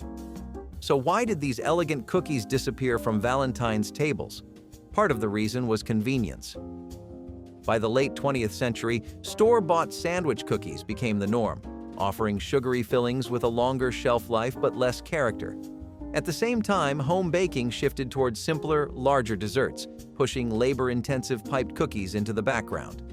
Yet, few treats feel as special as something homemade, piped by hand, and filled with care. Because sometimes, love is best expressed in the smallest, most thoughtful details. Viennetta, with its elegant layers, once defined the pinnacle of frozen desserts, offering a sophisticated alternative to the everyday ice cream treat. The introduction of an array of gourmet frozen desserts and artisanal ice cream options overshadowed Viennetta's once unique appeal. Additionally, changes in consumer preferences towards customizable and varied dessert options made Viennetta, which offers limited flavors and variations, less attractive. Its decline also reflects broader shifts in the dessert market, where consumers increasingly seek out desserts that offer both visual appeal and a complex array of flavors, something Viennetta's simple elegance no longer fulfilled for many. Baking a custard pie for the elders was one of those gestures Grandma made quietly, with a sense of respect that never needed to be spoken out loud. She knew the older relatives looked forward to that soft, simple dessert more than anything else on the table. While everyone else fussed over pumpkin and pecan, the custard pie sat in the oven, thickening slowly, its surface turning smooth and golden. She whisked the filling gently, poured it carefully, and baked it with a patience she rarely needed for any other dish. It was delicate, subtle, and comforting in a way younger people often overlooked. When she sliced it, the texture was velvety and warm, a reminder of earlier times when desserts were made from whatever ingredients were available. The elders always thanked her with a look that said more than words ever could. That pie was her tribute to them, a dessert that honored their memories and their place at the table. Baked celery casserole was the understated elegance of early 20th century dining, the kind of dish that spoke softly but impressed deeply. Tender celery pieces were simmered just until translucent, then folded into a creamy white sauce thickened with flour and milk. A topping of buttered breadcrumbs crowned the casserole, baking into a golden crust that broke away to reveal tender, velvety layers beneath. It carried a mild, nutty aroma that filled the kitchen with comfort, its flavor delicate yet undeniably rich. Celery was not always an everyday vegetable. Once a mark of sophistication, it appeared on fine dinner tables in cut glass vases before making its way into recipes like this. Housewives saw it as a chance to elevate the ordinary, to prove that refinement did not require extravagance. The dish often accompanied roasted meats, its creaminess balancing the meal's heavier notes. Served bubbling in porcelain dishes, it looked elegant enough for company but familiar enough for family. Over time, as stronger spices and bolder flavors took hold, its quiet grace faded into memory. Yet those who remember it can still recall the taste of care, the way every bite felt calm, composed, and complete. Baked celery casserole remains a forgotten whisper of a time when gentleness itself was flavor. Buttered rum bread pudding was comfort-baked golden. Thick cubes of bread soaked in custard and drenched with buttery rum sauce turned humble leftovers into rich celebration. It was a dessert that spoke of warmth, one that made winter feel softer. The rum added just enough spirit to transform sweetness into sophistication. It baked slowly, the edges crisping while the center stayed tender and fragrant. Steam rose as the sauce was poured over the top, glossy, amber, and irresistible. Every bite balanced decadence and thrift, reminding eaters that old bread could still make magic. Families made it after holidays, turning remnants into something worthy of the main event. It was often served warm, a scoop of melting cream on top making it heavenly. Buttered rum bread pudding was a bridge between comfort and luxury, the perfect embodiment of home kitchens in the 1970s. It was food that asked for no decoration, just quiet appreciation. The last bite lingered, heavy with sweetness and light with memory. Hominy casserole was golden comfort baked into a dish that smelled like warmth and community. Cooked hominy, soft kernels of corn, was mixed with melted cheese, milk, and butter, then spread into a casserole dish and topped with breadcrumbs for that perfect crunch. When it baked, the top browned beautifully, crisp around the edges, while the inside turned creamy and rich. The scent of butter and corn filled the kitchen, mingling with the smell of coffee, pies, and conversation. It was mild, mellow, and deeply Southern, made for church potlucks, family gatherings, and winter suppers where food meant togetherness. Every scoop held the taste of home, soft and satisfying, with the kind of richness that didn't need dressing up. In the 1950s, dishes like this were passed around on long folding tables under buzzing lights, each one proudly homemade. You could almost hear the laughter echoing off the linoleum floors as plates clinked and stories passed hands. Hominy casserole wasn't fancy, but it didn't have to be. It was food that fed both body and spirit, warm, generous, and impossible to forget. Few flavors are as tied to Valentine's Day as red velvet. It's rich, decadent, and undeniably festive. But its origins go back much further than most people realize. During the early 20th century, cocoa powder was sometimes processed with vinegar to enhance color and texture, creating cakes with a naturally reddish hue. By the 1950s, food coloring took over, turning red velvet into a visual showstopper, perfect for romantic occasions. And what happens when you combine red velvet's signature flavor with another classic, cheesecake? You get a dessert that's as indulgent as it is nostalgic. Swirling tangy cream cheese into fudgy brownies balanced sweetness with a touch of sophistication. Recipes like this became popular in mid-century cookbooks, offering a dessert that felt elegant without requiring the skill of a pastry chef. But as the years went on, dessert trends shifted. By the 2000s, red velvet had gone mainstream, showing up in everything from cupcakes to lattes. Its once special charm got lost in the wave of mass production. And with bakeries offering quick, ready-made options, the art of homemade Valentine's treats started fading. Still, few desserts feel as festive or as shareable. Because if love is all about balance, what better symbol than a brownie that's both rich and tangy? Beneath the light and airy embrace of chiffon cake lies a tale of culinary rebellion, where vegetable oil daringly took the place of butter, forever changing the dessert landscape. Its popularity soared post-World War II as ingredients became more readily accessible and the American public craved new, lighter dessert options. However, as culinary trends shifted towards more decadent and visually striking desserts, chiffon cake began to fade from the spotlight. Its simplicity, once a virtue, made it less appealing in an era where complex flavors and elaborate presentation became paramount. Additionally, the health-conscious movement raised concerns about the refined flour and sugar content, pushing it further out of favor despite its lighter texture compared to butter-heavy cakes. Keeping the oven full all morning was one of Grandma's personal superpowers, a quiet display of coordination that could have impressed a professional chef without her ever claiming it as a skill. Long before the turkey was done, she was rotating casseroles, sliding in pies, warming rolls, and heating side dishes with a smooth confidence that made the entire kitchen feel like it ran on an invisible schedule. She knew exactly how long everything needed, exactly where each dish should go in the oven, and exactly when to switch things around so nothing burned or dried out. She never needed timers. She never needed reminders. She would tap the oven door, glance at the window, and somehow know the next step before anyone else even realized something was in there. And the oven never sat empty, not once, not for a single minute. The heat poured out every time she opened the door, warming the entire kitchen, fogging the windows and making the holiday feel like it had its own weather. Adults stayed out of her way, and kids watched like she was performing magic. It all looked effortless, but everyone knew it was not. The oven was the engine of Thanksgiving, and Grandma was the one who made sure it never slowed. By the time the meal was ready, every dish had been warmed, baked, toasted, or browned in exactly the right order.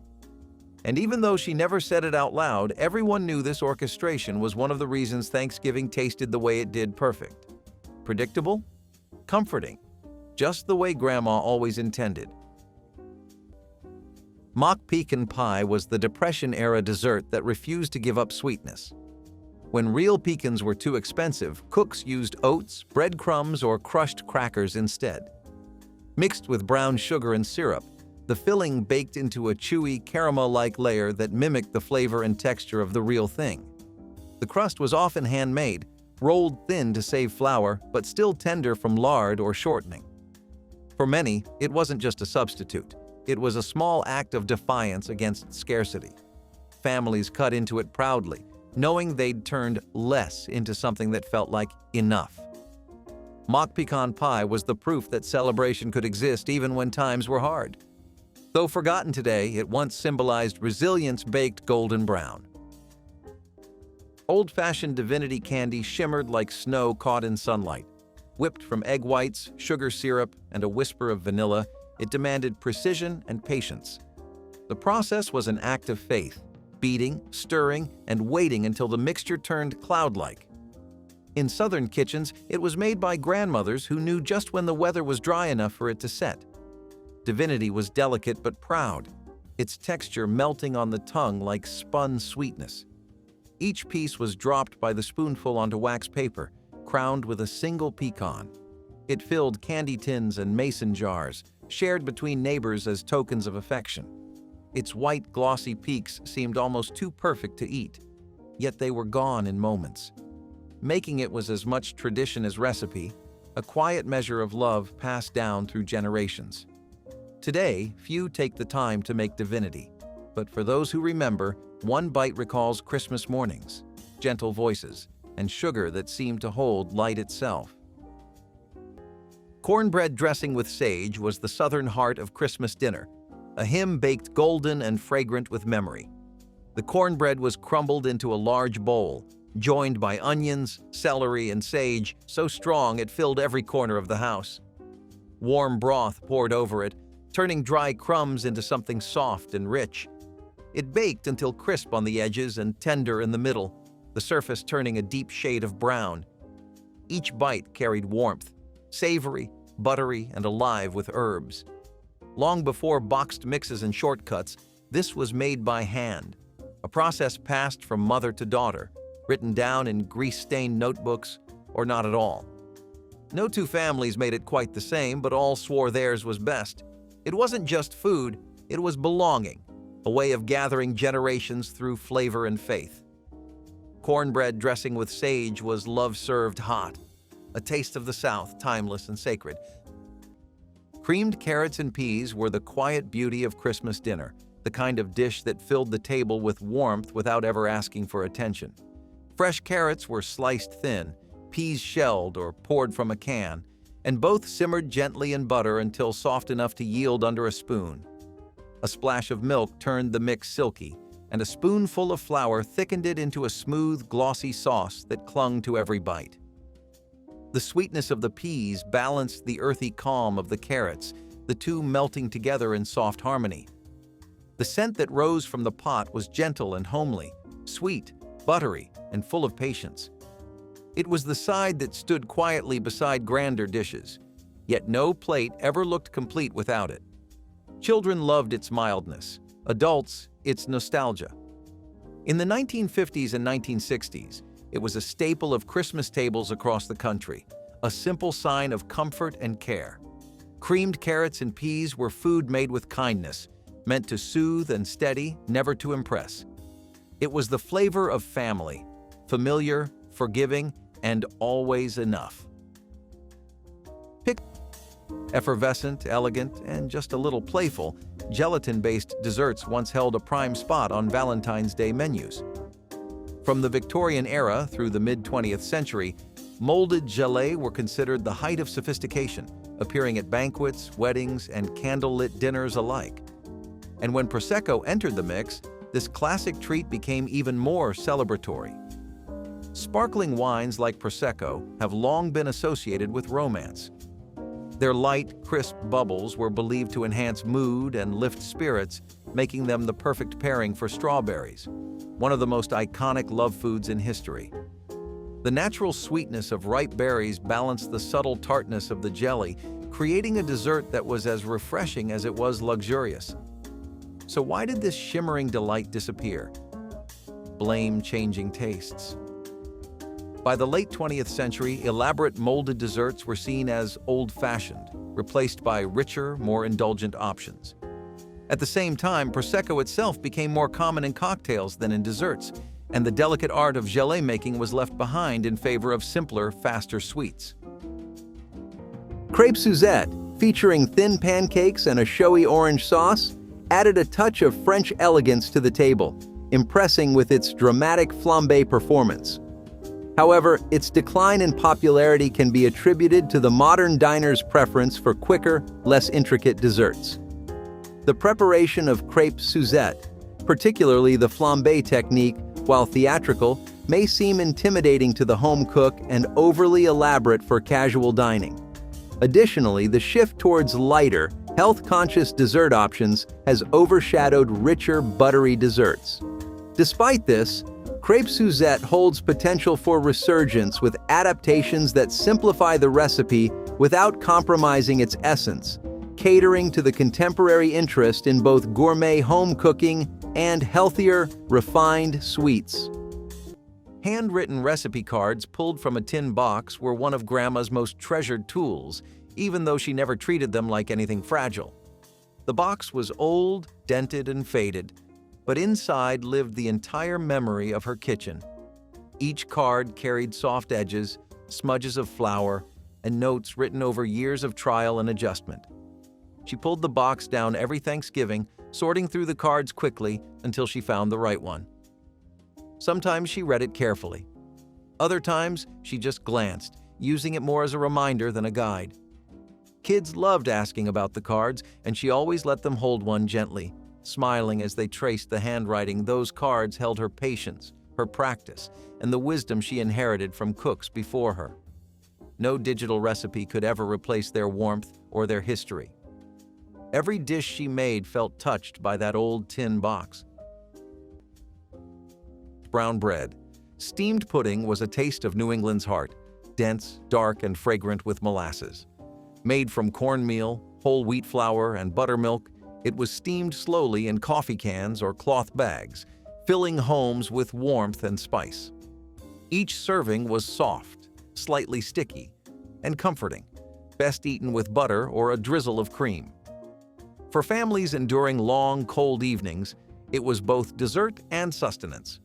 Its humble ingredients reflected a time when nothing was wasted and sweetness came from patience, not sugar.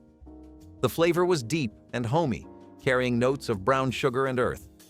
Once a Thanksgiving staple across rural kitchens, it has nearly vanished from modern tables.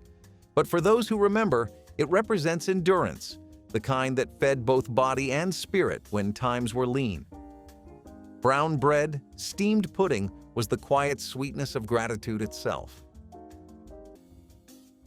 Holiday snowflake meringues were light as whispers and bright as stars. Egg whites whipped into glossy peaks, sugar added slowly until the mixture shone like glass. Piped into delicate shapes and baked low and slow, they emerged crisp, airy, and fragile enough to crumble with a touch. Each one sparkled with sugar or edible glitter, catching the light like frost on windows. They were the jewels of the dessert table, dainty, ethereal, and proudly homemade. Children watched in awe as trays of them cooled, too beautiful to eat, yet too tempting to resist. Snowflake meringues carried the elegance of old-fashioned baking into the modern 1970s kitchen. They were proof that not all desserts needed butter or flour to feel complete. Light as they were, they left an impression, a fleeting sweetness that melted like the first snow of winter. Baked lima beans with molasses were the taste of winter's patience and the promise of comfort in a slow oven's glow. Dry lima beans soaked overnight before being simmered and baked long with molasses, brown sugar, mustard, and salt pork. The sauce thickened into something dark and glossy, sweet with a bite of smoke. The smell filled the kitchen for hours, rich and steady, wrapping around everything like warmth itself. Each spoonful carried both sweetness and depth, the beans soft and tender but never mushy. Served beside slices of ham or roasted turkey, they added a deep caramel tone that made every bite feel whole.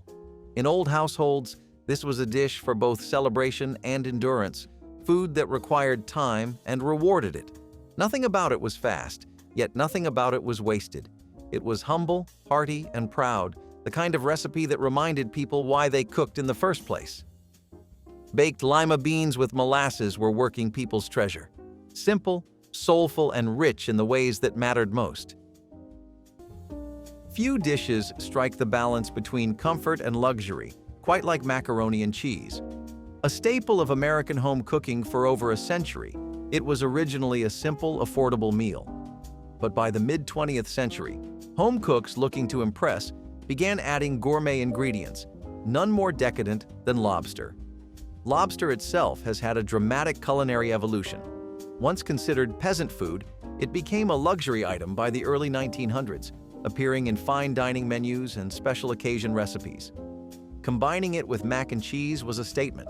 The richness of lobster paired with creamy, cheese-laden pasta created a dish that was indulgent but familiar, elevated yet approachable.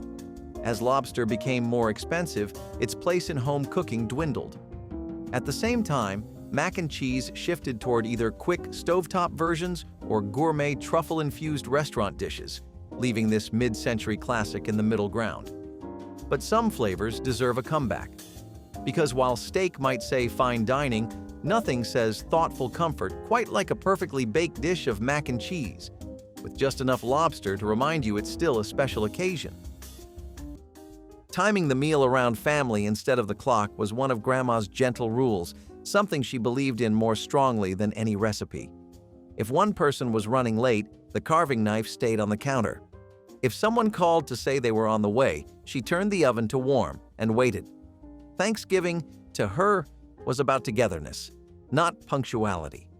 She watched the door more than she watched the time, and when finally everyone arrived, she would smile with relief before lifting the lid on the turkey. Her patience made the meal feel like a gathering instead of a schedule.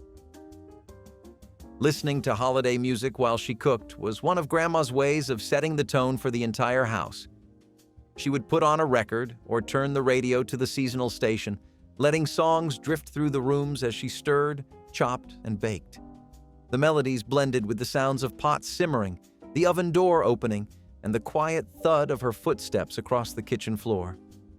It made the work feel lighter, almost cheerful. Anyone who walked through the house felt the shift in mood immediately.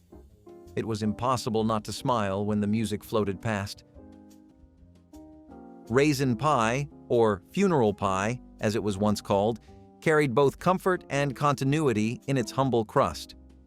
Its filling, plump raisins stewed in sugar, butter, and warm spices, formed a glossy, fragrant syrup that thickened as it baked, wrapping the fruit in golden sweetness. The pie earned its nickname because it traveled well and used shelf-stable ingredients, making it ideal for sharing at gatherings of both joy and mourning. Its aroma, cinnamon, molasses, and vanilla, was the smell of memory itself. In times before refrigeration, raisins offered sweetness when fresh fruit was out of reach, and this pie became a symbol of endurance through lean winters and hard years. At Thanksgiving, it was both dessert and remembrance, honoring those who came before through the act of baking. Each slice carried the taste of patience, the hours of slow simmering, the quiet rolling of dough, the comfort of routine. The texture was thick, sticky, and satisfying, the kind that lingered on the tongue long after the meal ended. Though today it has largely disappeared from holiday tables, its spirit remains, passed down through old cookbooks and whispered stories. Raisin pie was proof that even in loss or scarcity, sweetness could always be found and shared.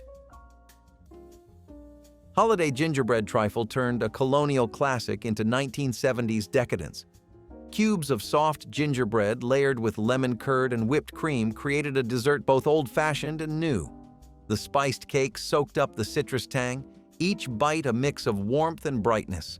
Served in tall glass bowls, it was a visual feast, golden, white, and amber layers gleaming like stained glass. Every spoonful carried the comfort of tradition with a playful twist of modern flavor. Families made it when they wanted something festive but fuss-free. Lemon kept the richness light, while whipped cream made it luxurious. It was the perfect ending to a heavy meal, airy but satisfying. The beauty of the dish lay in how it connected generations. Grandmothers recognized the spice, daughters admired the flair, and children simply wanted seconds. Some added crushed ginger snaps for crunch, others folded in candied orange peel for brightness, making every version personal yet familiar. It reflected the 70s spirit of reinvention, where creativity met comfort without pretense. The trifle bowl itself often became part of the family's tradition, brought out year after year polished and proud. In every bite lived the heart of the 70s kitchen, inventive, resourceful, and joyfully proud of its own flavor. Giblet gravy was the heartbeat of Southern Christmas dinners, a sauce so rich and storied it could tie an entire feast together. The giblets, the heart, liver, and neck, were simmered slowly with celery, onion, and seasoned broth until they surrendered every bit of flavor. Once tender, they were chopped fine and folded into a roux made from flour and the drippings of the holiday roast. The mixture thickened into a glossy, golden brown gravy that filled the kitchen with a scent like celebration itself. When ladled over turkey, dressing, and mashed potatoes, it transformed the meal into something whole. The taste was deep, smoky, and unmistakably homemade, each bite carrying a trace of memory and patience. No jar or packet could ever come close. Families guarded their versions, written on stained index cards or held in their heads, passed quietly from grandmother to granddaughter. Some added boiled eggs, others a splash of cream, but all agreed that it made the plate complete. Giblet gravy was more than food. It was history in motion, poured warm over tradition and served with love. For centuries, fruit-based desserts were considered the height of sophistication. Long before sugar was widely available, natural sweetness came from ripe fruit, often enhanced with honey, wine, or aromatic spices. By the 19th century, poached pears had become a staple of European fine dining, delicate, fragrant, and effortlessly elegant. Amaretto, with its deep almond notes, brought an added layer of warmth and complexity. Originating in Italy, this liqueur has been tied to romance for generations, with legends tracing its origins to a secret love affair in the Renaissance. Paired with silky whipped mascarpone, it transformed a simple pear into a luxurious Valentine's treat, one that felt indulgent without being overly heavy. So why did this dessert fade from home kitchens? Blame the rise of instant gratification. Poaching requires patience, simmering fruit slowly until it reaches the perfect tenderness. But as desserts became more about convenience and visual spectacle, delicate flavors like this were pushed aside for richer, bolder alternatives. Chocolate, with its immediate appeal, dominated Valentine's menus, while fruit-based dishes became more of a rarity. Putting walnuts in the stuffing was one of Grandma's little signatures, a small detail that turned her dish into something unmistakably hers. She would crush the walnuts by hand, just enough to give them texture without overpowering the rest of the ingredients. Then she folded them into the mixture with an ease that came from years of perfecting her craft. The moment that stuffing hit the oven, the warm, nutty smell drifted through the house, subtle but unforgettable. At the table, the walnuts added a quiet crunch that surprised people who forgot she always used them. They blended perfectly with the sage, broth, and cornbread, adding depth no boxed version could match. That handful of walnuts was more than just flavor. It was Grandma's way of marking the dish as her own, a reminder that even the smallest choices could carry a piece of memory.